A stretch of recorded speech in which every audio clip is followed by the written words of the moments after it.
నమస్కారం కేటెన్ న్యూస్ కి స్వాగతం. హెడ్లైన్స్ చూద్దాం.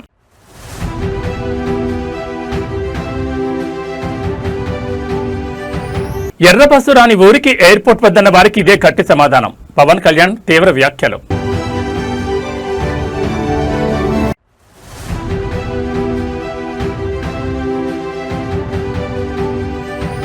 రాష్ట్ర ప్రజలంతా ఆయురారోగ్యాలతో సుభిక్షంగా ఉండాలి. బీఆర్ఎస్ వర్కింగ్ ప్రెసిడెంట్ ప్రార్థన.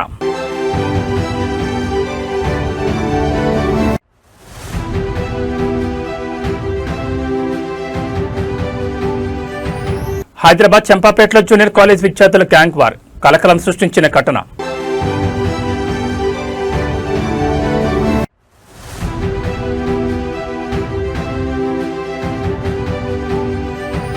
శ్రీశైలానికి భారీగా ప్రవాహం. 4 రోజుల్లోనే 25 టీఎంసీల వరద నమోదు. ఇక డీటెయిల్స్ చూస్తే భారత ప్రధాని నరేంద్ర మోడీ నాయకత్వంపై ప్రశంసల వర్షం కురిసింది. ప్రధాని మోడీ వంటి ప్రతిభాశీలి అయిన నాయకుడు దొరకడం మన భారతదేశం చేసుకున్న గొప్ప భాగ్యమని ముఖ్యమంత్రి చంద్రబాబు నాయుడు కొనియాడారు.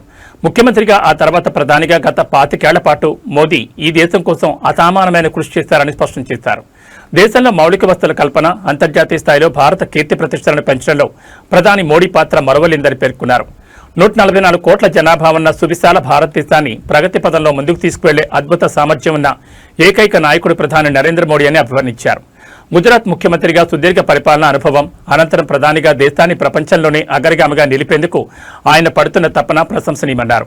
ఉత్తరాంధ్ర అభివృద్ధికి గేట్వేగా మారనున్న భోగాపురం అంతర్జాతీయ విమానాశ్రయం వంటి ప్రతిష్టాత్మక ప్రాజెక్టు నిర్మాణంలో కేంద్ర ప్రభుత్వ సహకారం అభినందనీయమన్నారు. ప్రధాని మోడీ విజన్ వల్ల దేశంలోనే కాకుండా ఆంధ్రప్రదేశ్ రాష్ట్రంలోనూ మౌలిక సదుపాయాలు వేగవంతంగా విస్తరిస్తున్నాయని తెలిపారు. కేంద్ర రాష్ట్ర ప్రభుత్వాల భాగస్వామ్యంతో ఆంధ్రప్రదేశ్ శరవేగంగా అభివృద్ధి చెందుతోందని నాయకులు ధీమా వ్యక్తం చేస్తున్నారు. PM Saab, Modi Saab, I am telling you with my heart, we are in inspiring time. The world has moved from IT to AI. The right knowledge is available. The right technology is maturing. But we need leaders to deliver. Democratic countries everywhere are facing crisis, searching for new leaders. We are fortunate, India is fortunate. There is a tested leadership. 25 years, Narendra Modi ji as Chief Minister and Prime Minister of India has done extraordinary work. నేను చెప్పింది వాస్తవం అయితే మోడీ గట్టిగా చెప్పాలి. Modi is the only one leader in the democratic world with the knowledge, the technology and the ability to carry 144 crore people and make this nation forward. For the last 12 years, all of us have to compare tremendous track record, digital public infrastructure. Today I can say proudly, world largest digital transactions are happening not in America, not in China, but in India. That is the credit Narendra Modi ji has done. Uttarandhra మకుటాయమానంగా రూపుదిద్దుకున్న Alluri Sitaramaraju అంతర్జాతీయ విమానాశ్రయ ప్రారంభోత్సవ వేదిక AP ఉప ముఖ్యమంత్రి పవన్ కళ్యాణ్ తీవ్రస్థాయిలో విరుచుకుపడ్డారు. ఎర్రబస్సు రాని ఊరికి ఎయిర్పోర్ట్ ఎందుకు అని గతంలో ఎద్దేవా చేసిన వారికి ఈ రోజే భోగాపురం ఇంటర్నేషనల్ ఎయిర్పోర్ట్ గట్టి సమాధానమని స్పష్టం చేశారు. గతంలో వైఎస్ జగన్మోహన్ రెడ్డి ప్రభుత్వం ఉత్తరాంధ్ర ప్రగతిని అడ్డుకునేలా వ్యవహరించిందని పవన్ కళ్యాణ్ ఆరోపించారు. ఎర్రబస్సు కూడా సరిగా రాని ఊళ్ళో ఎయిర్పోర్ట్ అవసరం లేదంటూ ప్రాజెక్టును రద్దు చేయించాలని కోర్టులకెళ్లారని గుర్తు చేశారు. అభివృద్ధి నిరోధకులు ఎంత అడ్డంకులు సృష్టించినా ప్రజల ప్రయోజనాలే పరమావధిగా కూటమి ప్రభుత్వం ముందడుగు వేసిందని తెలిపారు. ప్రధాని నరేంద్ర మోడీ నేతృత్వంలోని ఎన్డీఏ కేంద్ర ప్రభుత్వం పూర్తి సహకారం అందించడంతోనే రాష్ట్రంలోని అత్యంత ప్రతిష్టాత్మకమైన అంతర్జాతీయ విమానాశ్రయం నిర్మాణం పూర్తయిందని కొనియాడారు. ఈ విమానాశ్రయం రావడంతో ఉత్తరాంధ్రలో పారిశ్రామిక వేగం పెరిగి వేల మంది యువతకు ఉపాధి అవకాశాలు లభిస్తాయని పవన్ విశ్వాసం వ్యక్తం చేశారు. కూటమి ప్రభుత్వ పాలనతో ఆంధ్రప్రదేశ్ మౌలిక వసతుల కల్పనలో దూసుకుపోతోందని నాయకులు ధీమా వ్యక్తం చేస్తున్నారు. పండ్లున్న చెట్టుకి రాళ్ళేస్తారంట. కష్టపడే కుటుంబ సభ్యుడు, తండ్రి కావచ్చు, పెద్ద కొడుకు కావచ్చు, అందరూ అతని మీద పడతారు. నువ్వు ఎక్కువ కష్టపడు, ఎక్కువ తిట్లు తింటావు. మనం ఎలాంటి పరిస్థితుల నుంచి వచ్చాం? భారతదేశం ఒక పరిస్థితిలో బంగారాన్ని కూడా తాకట్టు పెట్టుకునే పరిస్థితి వచ్చింది. అలాంటి పరిస్థితుల నుంచి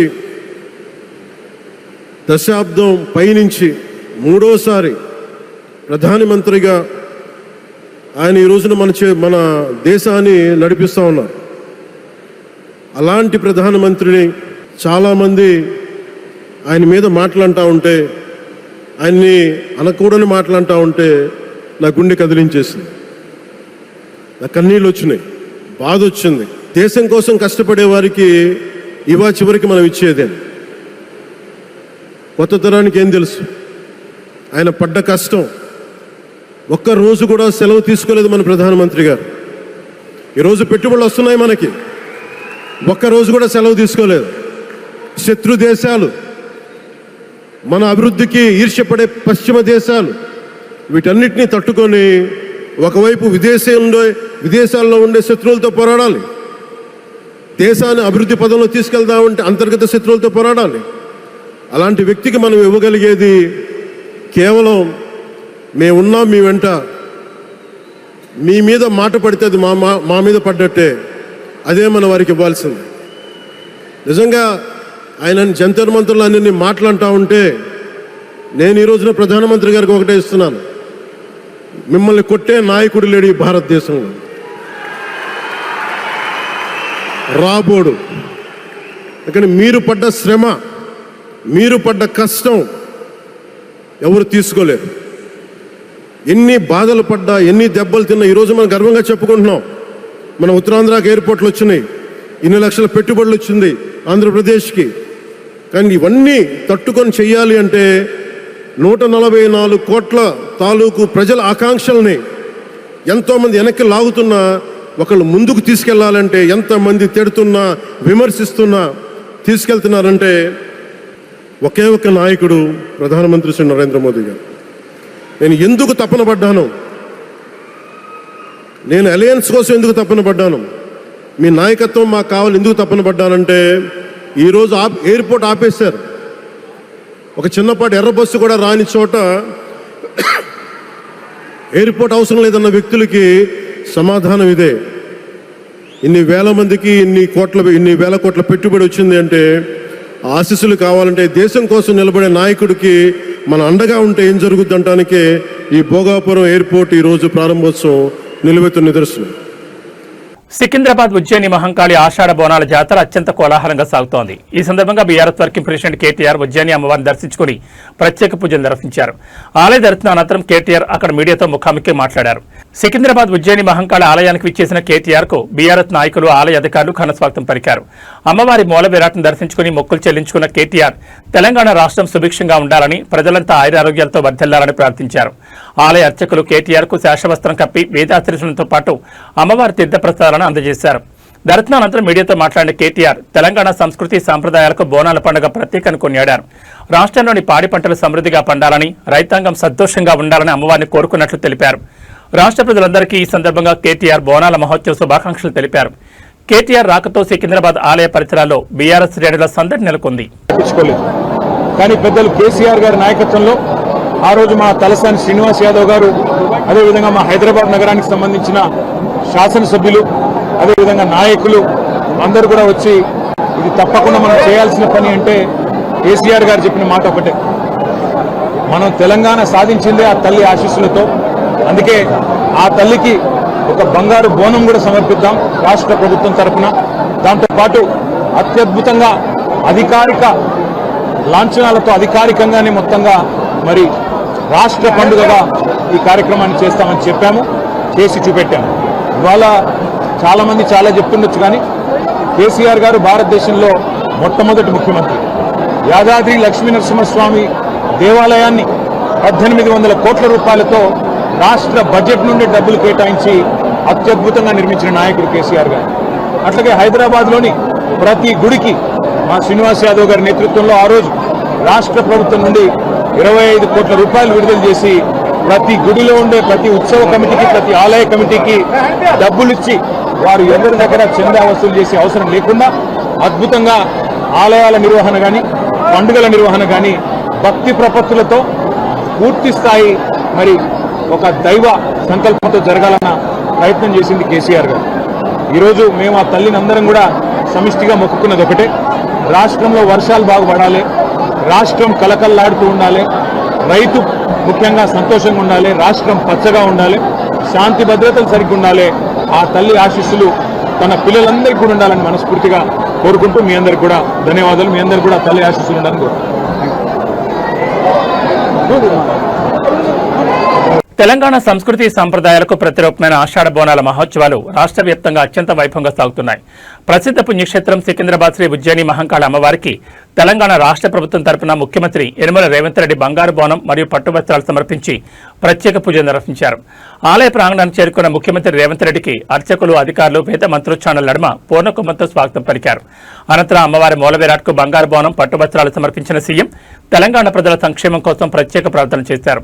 ఈ కార్యక్రమంలో పలువురు మంత్రులు, ప్రజాప్రతినిధులు మరియు అధికారులు పాల్గొని అమ్మవారిని దర్శించుకున్నారు. ఈ సందర్భంగా సీఎం రేవంత్ రెడ్డి మాట్లాడుతూ అమ్మవారి దివ్య ఆశీస్సులతో రాష్ట్రంలో సమృద్ధిగా వర్షాలు కురిసి పాడి పంటలు పుష్కలంగా పండాలని ఆకాంక్షించారు. ప్రజలందరూ ఆయురారోగ్యాలు, సుఖశాంతులతో బద్దెల్లాలని ప్రార్థిస్తున్నట్టు తెలిపారు. రాష్ట్ర ప్రజలందరికీ బోనాల పండుగ శుభాకాంక్షలు తెలిపారు. అమ్మవారి దర్శనానికి భక్తులు భారీగా తరలి రావడంతో ఆలయ పరిసరాలు ఆధ్యాత్మిక శోభతో విలసిల్లుతున్నాయి.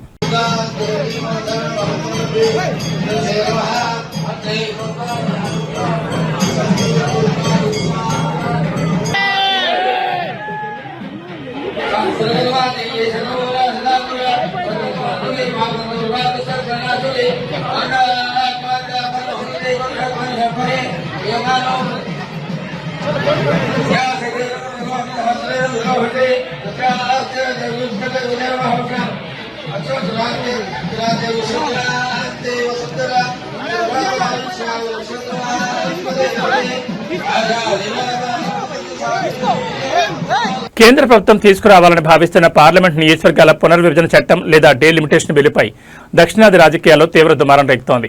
ముఖ్యంగా తమిళనాడు రాష్ట్ర ప్రయోజనాలకు భంగం కలిగించేలా ఉన్న ఈ ప్రక్రియను మద్దతిచ్చే ఏ రాజకీయ పార్టీ అయినా లేదా వ్యక్తి అయినా తమిళ ప్రజలకు తీరని ద్రోహం చేసినట్లేనని చరిత్ర వారిని 21వ శతాబ్దపు ఎట్టప్పన్లుగా గుర్తించుకుంటుందని ప్రాంతీయ నేతలు తీవ్రస్థాయిలో హెచ్చరిస్తున్నారు. గత కొన్ని దశాబ్దాలుగా కేంద్ర ప్రభుత్వ మార్గదర్శకాలకు అనుగుణంగా జనాభాను సమర్థవంతంగా నియంత్రించిన తమిళనాడు, కేరళ, ఆంధ్రప్రదేశ్, తెలంగాణ వంటి రాష్ట్రాలకు డీలిమిటేషన్ వల్ల అన్యాయం జరుగుతుందనే విమర్శలు వెల్లువెత్తున్నాయి. కేవలం జనాభా ప్రాతిపదికన పార్లమెంట్ స్థానాలను పునర్విభజిస్తే ఉత్తరాది రాష్ట్రాల్లో లోక్సభ స్థానాల సంఖ్య విపరీతంగా పెరిగి దక్షిణాది రాష్ట్రాల రాజకీయ ప్రాతినిధ్యం మరియు పార్లమెంటరీ బలం గణనీయంగా తగ్గిపోతుందని తీవ్ర ఆందోళన వ్యక్తమవుతోంది. అభివృద్ధి మరియు జనాభా నియంత్రణలో ఆదర్శంగా నిలిచిన రాష్ట్రాలకు శిక్ష పడేలా నియోజకవర్గాల లెక్కింపు ఉండకూడదని దక్షిణాది పార్టీలు డిమాండ్ చేస్తున్నాయి.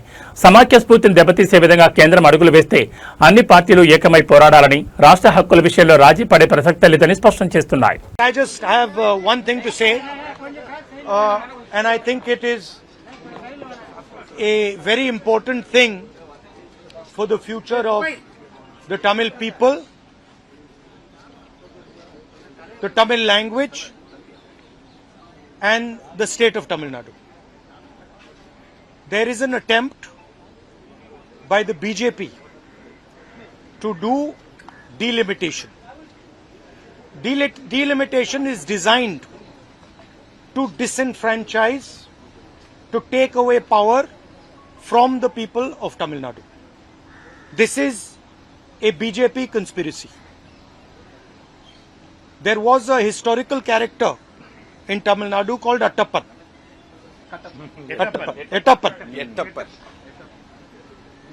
Attappan is basically symbolic of the betrayal of the people of Tamil Nadu. Anybody who supports delimitation is betraying Tamil Nadu, is betraying the future of Tamil Nadu, is allowing the RSS and BJP to attack the people of Tamil Nadu and the future of Tamil Nadu, and is a Attappan. Is a 21st century Attappan. No Tamil person should support delimitation. Every single Tamil person should oppose delimitation. Every single Tamil party, national party, should defeat delimitation in the house. Thank you very much. Telugu రాష్ట్రాల్లో కృష్ణా, గోదావరి నదులు ఉగ్రరూపం దాలుస్తున్నాయి. ఎగువ ప్రాంతాల్లో కురుస్తున్న భారీ వర్షాలతో జలాశయాలకు వరద నీరు పోటెత్తుతోంది. జోరాల నుంచి 1.80 లక్షల క్యూసెక్ల నీటిని దిగువకు వదులుతుండటంతో ఒక్కరోజే శ్రీశైలానికి ఏకంగా 12.5 టీఎంసీల నీరు చేరింది. గడిచిన 4 రోజుల్లోనే శ్రీశైలం ప్రాజెక్టుకు 25 టీఎంసీల వరద నీరు చేరినట్లు అధికారులు వెల్లడించారు. మరోవైపు గోదావరి నది ప్రమాదకర స్థాయిలో ప్రవహిస్తోంది. భద్రాచలం వద్ద గోదావరి నీటి మట్టం 56.1 అడుగులకు చేరుకోవడంతో తీర ప్రాంత ప్రజలు భయాందోళన చెందుతున్నారు. ఇక దిగువన ధవళేశ్వరం బ్యారేజ్ వద్ద నిమిషానికి ప్రవాహం పెరుగుతుండటంతో అధికారులు సముద్రంలోకి ఏకంగా 13.16 లక్షల క్యూసెక్కుల వరద నీటిని లీక్ చేస్తున్నారు. ముందస్తు హెచ్చరిక అక్కడ రెండవ ప్రమాద హెచ్చరిక కొనసాగుతోంది. గోదావరి ఉధృతికి 6 వెలిన మండలాలు మరియు పలు లంక గ్రామాలు నీటి దిగ్బంధంలో చిక్కుకున్నాయి. రహదారులపైకి వరద నీరు చేరడంతో రాకపోకలు నిలిచిపోయాయి. బాధితులను సురక్షిత ప్రాంతాలకు తరలించేందుకు డిజాస్టర్ మేనేజ్మెంట్ బృందాలు, రెవెన్యూ మరియు పోలీసు యంత్రాంగం నిరంతరం శ్రమిస్తున్నాయి. నదీ పరివాహక ప్రాంతాల ప్రజలు అత్యంత అప్రమత్తంగా ఉండాలని అధికారులు హెచ్చరిస్తున్నారు.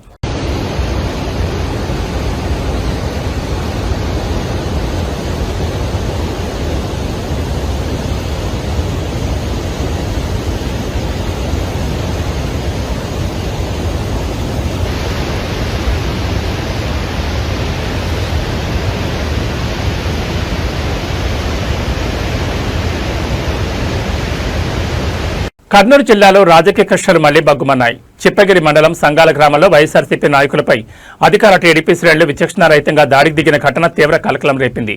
వైసీపీ నేత గిరి ఇంటిపై టీడీపీ నాయకుడు నాగరాజు మరియు ఆయన వర్గీయులు దాడి చేయడంతో గ్రామంలో భయాందోళన వ్యక్తమవుతున్నాయి. సంగాల గ్రామానికి చెందిన వైసీపీ నాయకుడు గిరి నివాసం వద్దకు చేరుకున్న టీడీపీ నాయకుడు నాగరాజు, ఆయన మద్దతుదారులు హఠాత్తుగా దాడికి తెగబడ్డారని బాధితులు ఆరోపిస్తున్నారు. ఎలాంటి కారణం లేకుండానే కావాలని గొడవ దిగి తమ ఇంటిపై దాడులు చేశారని వైఎస్ఆర్సీపీ శ్రేణులు మండిపడుతున్నాయి. ఈ దాడితో ఇరు వర్గాల నడుమ తీవ్ర వాగ్వాదం చోటు చేసుకుంది. ఈ హఠాత్ పరిణామంతో సంగాల గ్రామంలో తీవ్ర ఉద్రిక్త వాతావరణం నెలకొంది. సమాచారం అందుకున్న పోలీసులు వెంటనే గ్రామానికి చేరుకుని పరిస్థితిని సమీక్షించారు. ఘటనపై ఫిర్యాదులు స్వీకరించిన పోలీసులు కేసు నమోదు చేసుకుని మళ్లీ శాంతి భద్రతల విఘాతం కలగకుండా చర్యలు వేగవంతం చేశారు. కర్నూలు జిల్లాలో జరుగుతున్న వరుస రాజకీయ ఘర్షణలు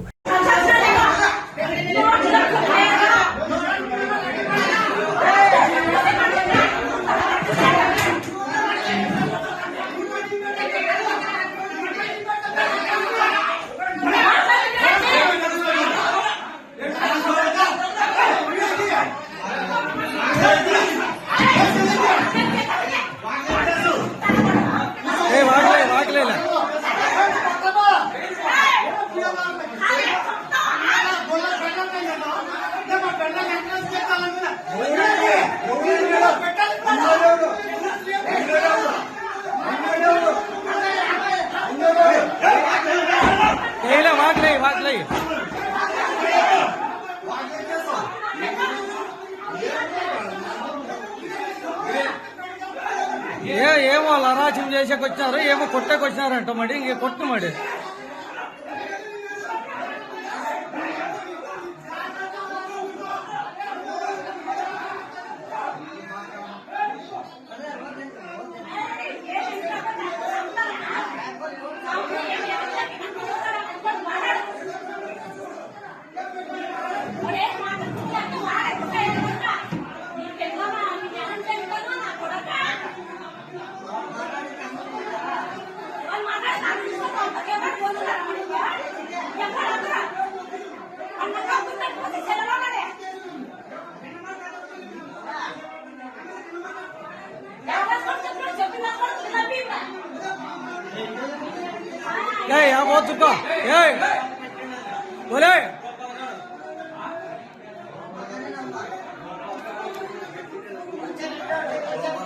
హైదరాబాద్ నగరంలోని చంపాపేట్ ప్రాంతంలో తీవ్ర కలకలం రేకింది. నడి రోడ్డుపై జూనియర్ కాలేజ్ విద్యార్థులు 2 గ్రూపులుగా విడిపోయి భీకరంగా కొట్టుకోవడంతో స్థానికులు భయాందోళనకు గురయ్యారు.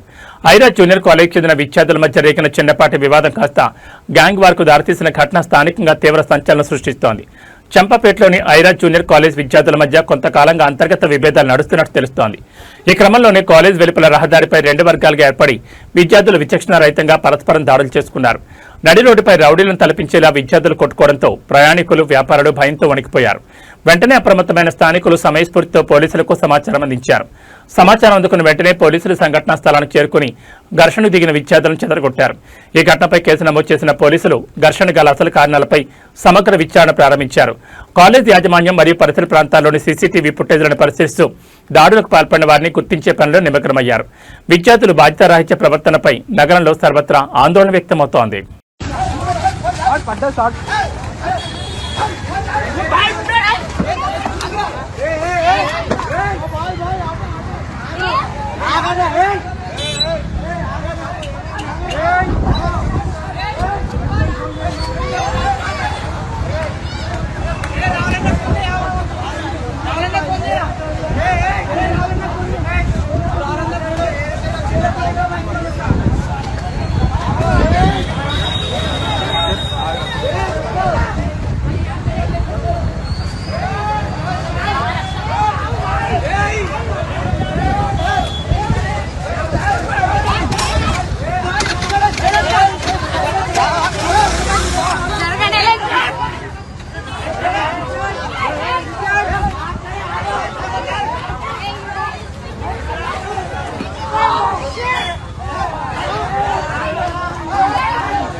సంగారెడ్డి జిల్లాలో తీవ్ర సంచలనం రేకింది. వట్పల్లి పోలీస్ స్టేషన్పై గ్రామస్తులు విచక్షణారహితంగా దాడికి దిగారు.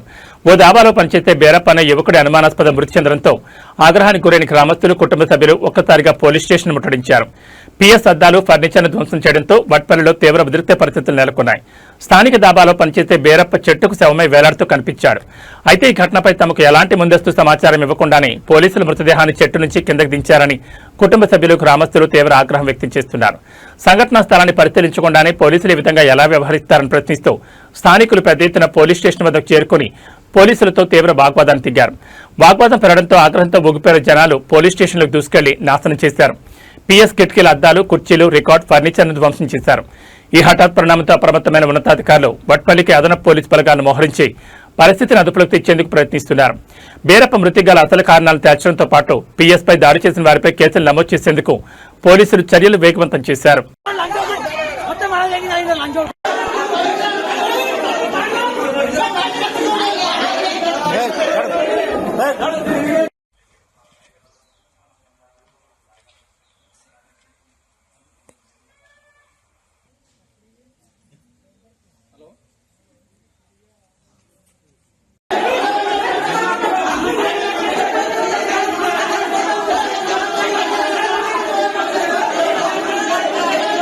Team India star allrounder Hardik Pandya Tirumala Sri Venkateswara స్వామివారిని దర్శించుకున్నారు. ప్రముఖ మోడల్ మహికా శర్మతో కలిసి ఆయన తిరుమల క్షేత్రానికి విచ్చేశారు. ఉదయం స్వామివారి ఆలయంలో జరిగిన సుప్రభాత సేవలో పాల్గొని శ్రీవారి దివ్య ఆశీస్సులు అందుకున్నారు. తిరుమల పర్యటన సందర్భంగా హార్దిక్ పాండ్యా స్వామివారికి భక్తి శ్రద్ధలతో తలనీలాలు సమర్పించి నిలువు దోపిడీ చెల్లించుకున్నారు. గుండుతో కొత్త లుక్లో కనిపించిన పాండ్యా ఆలయ సాంప్రదాయ వస్త్రధారణతో స్వామివారిని దర్శించుకున్నారు. ఆలయ ప్రాంగణానికి చేరుకున్న ఆయనకు తిరుమల తిరుపతి దేవస్థానం అధికారులు, అర్చకులు వేద మంత్రోచ్చారణలతో ఘన స్వాగతం పలికి దర్శన ఏర్పాట్లు చేశారు. రంగనాయకుల మండపంలో అర్చకుల వారికి రంగుల శేషవస్త్రం కప్పి వేదాశీర్వచనం అందించగా టీటీడీ అధికారులు స్వామివారి శేషవస్త్రం, లడ్డూ ప్రసాదాలను అందజేశారు. హార్దిక్ పాండ్యా తిరుమలకు వచ్చారన్న సమాచారంతో ఆలయ పరిసరాల్లో అభిమానులు పెద్ద ఎత్తున వేచి చూసి ఆయనను చూసేందుకు ఆసక్తి చూపారు. కలియుగ దైవమైన తిరుమల వెంకన్న ఆశీస్సులతో రాబోయే మ్యాచ్ల్లోనూ హార్దిక్ పాండ్యా అద్భుతంగా రాణించాలని అభిమానులు ఆకాంక్షిస్తున్నారు.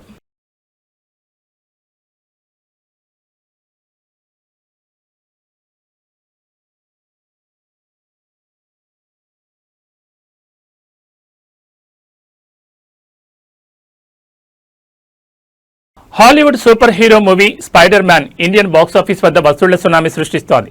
విడుదలైన మొదటి రోజు నుంచే థియేటర్లలో కాసుల వర్షం కురిపిస్తున్న ఈ చిత్రం కేవలం 3 రోజుల్లోనే భారతీయ బాక్సాఫీస్ దగ్గర ఏకంగా 211 కోట్ల రూపాయల గ్రాస్ వసూళ్లను సాధించి ట్రేడ్ వర్గాలను సైతం తీవ్ర ఆశ్చర్యానికి గురిచేస్తోంది. ఇండియన్ బాక్సాఫీస్ వద్ద 3 రోజుల్లో 176 కోట్ల రూపాయల నెట్ కలెక్షన్లు రాబట్టిన స్పైడర్ మ్యాన్ అంతర్జాతీయంగానూ తన సత్తా చాటుతోంది. ప్రపంచవ్యాప్తంగా దాదాపు $358 మిలియన్ భారీ వసూళ్లను సాధించి సూపర్ హీరో సినిమాల చరిత్రలో సరికొత్త మైలురాయిని నెలకొల్పింది. మల్టీప్లెక్స్ల నుంచి సింగిల్ స్క్రీన్స్ వరకు అన్ని చోట్ల హౌస్ఫుల్ బోర్డులతో రీసౌండ్ వస్తోంది. ఆదివారం కావడం మరియు మార్నింగ్ షోల నుంచే థియేటర్ల కలకల్లాడంతో ఈ రోజు కలెక్షన్ల దాడి మరింత తీవ్రంగా ఉండే అవకాశం ఉందని ట్రేడ్ అనలిస్టులు అంచనా వేస్తున్నారు. స్పైడర్ మ్యాన్ మ్యాన్యతో అటు మెట్రో సిటీస్, ఇటు బీసీ సెంటర్లలోనూ బాక్సాఫీస్ షేక్ అవుతోంది.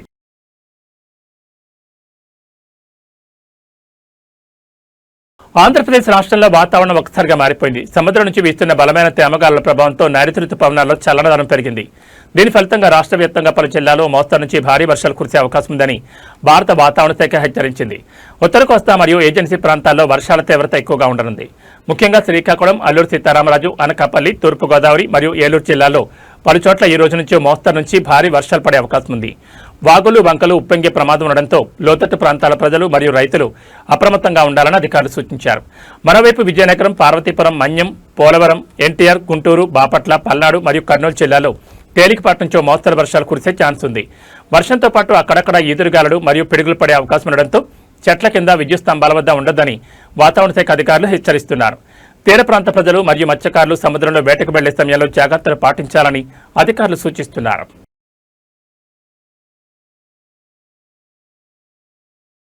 ఇవి బులెటిన్ విశేషాలు. మరో బులెటిన్లో మళ్ళీ కలుసుకుందాం. నమస్కారం.